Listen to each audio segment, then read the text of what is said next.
Salut à vous tous et c'est parti avec high-tech. Facebook n'est pas le seul réseau social qui existe dans le monde.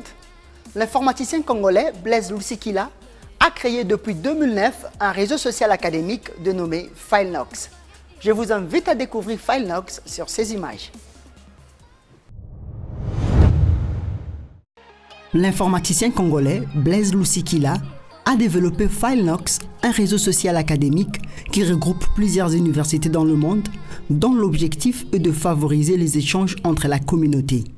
FileNox ressemble au réseau social Facebook. Il permet d'envoyer des messages, de partager ou publier des photos et vidéos, écrire un commentaire ou liker les photos de vos amis. En ce qui concerne l'interface, on retrouve le fil d'actualité comme élément principal. À la différence de Facebook, FileNox prend en charge et sauvegarde tout type de fichiers.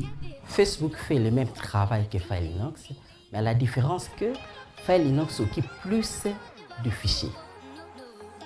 Par exemple, si vous voulez télécharger, amener votre fichier Word ou Excel en Facebook, il n'y a pas moyen. FileNox présente beaucoup d'avantages, parmi lesquels chaque utilisateur a un espace de 2 Tera de l'espace disque où il peut sauvegarder tout type de ces fichiers. Un autre avantage, si vous avez vos documents importants dans votre ordinateur, dans votre téléphone, ces téléphones, on peut les voler. L'ordinateur peut tomber en panne.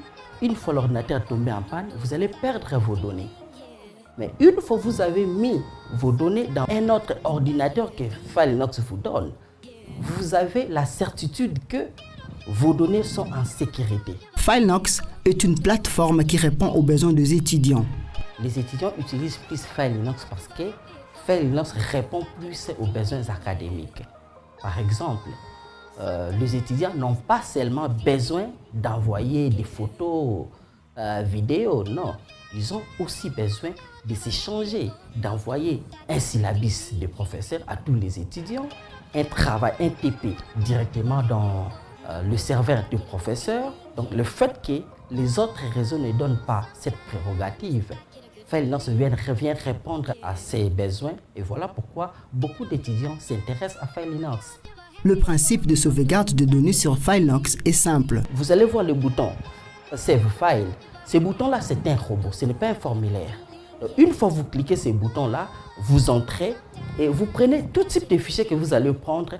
Le robot lui-même sait que ça, c'est un fichier Excel. Je dois le mettre dans mes documents de l'utilisateur. Si c'est un fichier photo, le robot lui-même le prend, il le met dans mes images. Si c'est un fichier, par exemple, musique, il le prend, il le met dans ma musique. Donc voilà, des choses pareilles sur Facebook, vous allez trouver qu'un formulaire, téléchargez votre photo, téléchargez votre vidéo. Avec une communauté de plus de 60 millions d'utilisateurs inscrits dans le monde, FileNox connaît un grand succès depuis son lancement. Je suis déjà ravi de l'utilisation de FileNox. Aujourd'hui, presque toutes les chaînes ici au Congo et ailleurs, à l'étranger, on parle de FileNox. Ça me satisfait, ça me rend déjà heureux. Mais le besoin est que ça puisse aller le plus loin possible.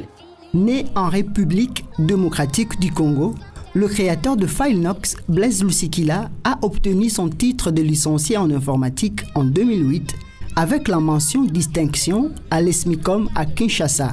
Et en 2009, il a fondé le réseau social FileNox.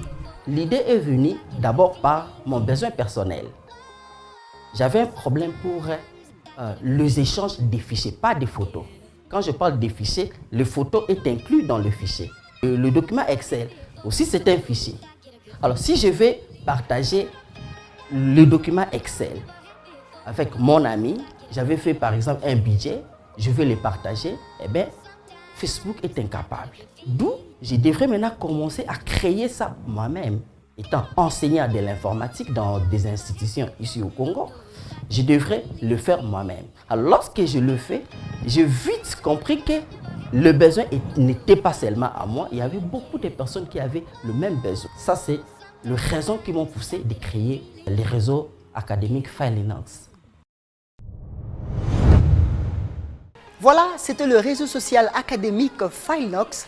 Je l'ai déjà testé et je vous invite aussi à s'inscrire afin de le découvrir.